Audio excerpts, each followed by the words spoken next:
All right, so your new movie, Digging for Fire, premiered last night. Yeah. I loved it. Thanks, man. It's one of my favorite. Awesome. One of my favorites from you. Yeah, thanks, man.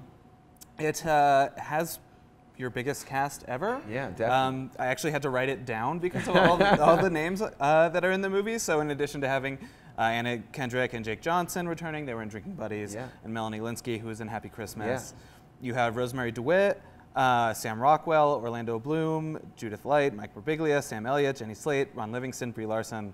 How has working with a cast like that affected your work?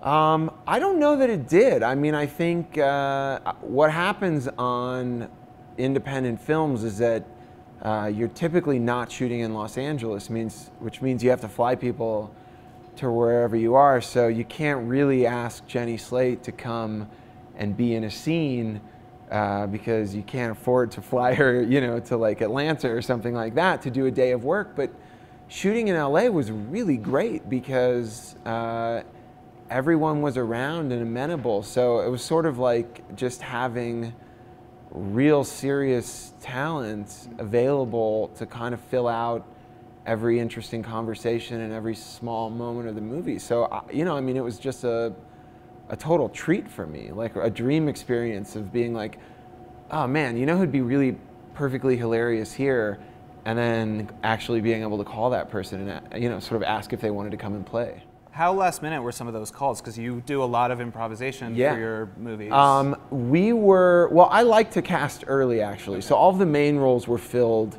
as far out as I could get them. So I actually remember having a first conversation with Sam Rockwell here at Sundance last year, which ended up being a full 4 months before we shot the movie. And with Jake, he and I were starting to talk about the idea that became this movie since the fall beforehand. So it's a kind of an extended writing period, and for me casting is always really important to happen early on in that process, but then a lot of those roles didn't get filled until like the lead into the shoot when we knew more about the movie and kind of who would be pieced in there. How much of a screenplay or a treatment did you have?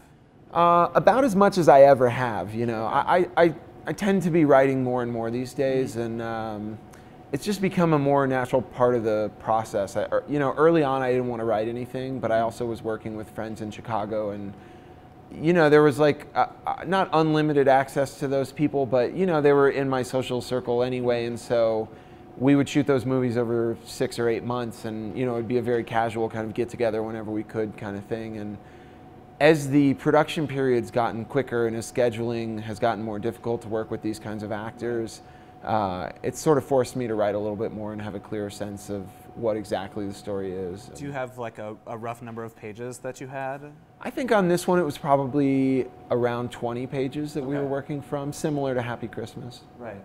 And you also like to draw from your personal life or sometimes the personal life of your actors? Yeah, for sure. So what from this movie, I think Jake Johnson had an experience that's kind of... Yeah, Jake in his, in this house that he rented in Atwater Village had found a bone and a gun in his yard, and it had sort of started he and his friends on this weird mission to see if they could find a dead body. I think they were all thinking about Stand By Me or something like that. Right. So that was a kernel of it, and he told me that story, and I thought that it was really rich, fertile ground as a starting place of a guy finding a bone and a gun. It seemed like a really fun place to start a movie and see where we would go from there.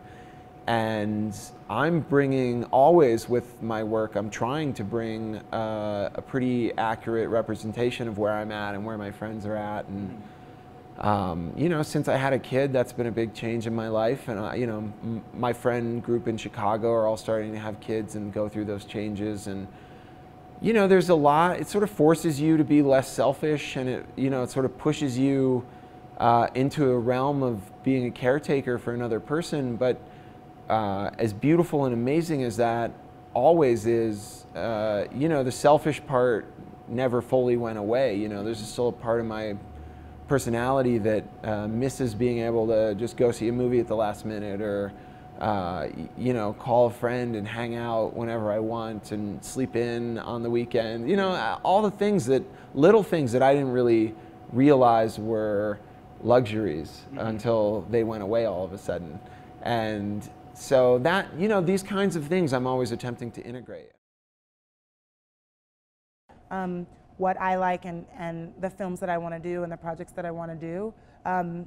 As a black woman, I don't want me being black to be the crux. I don't want to be a stereotype or a cliche. So what I loved about People, Places, and Things is that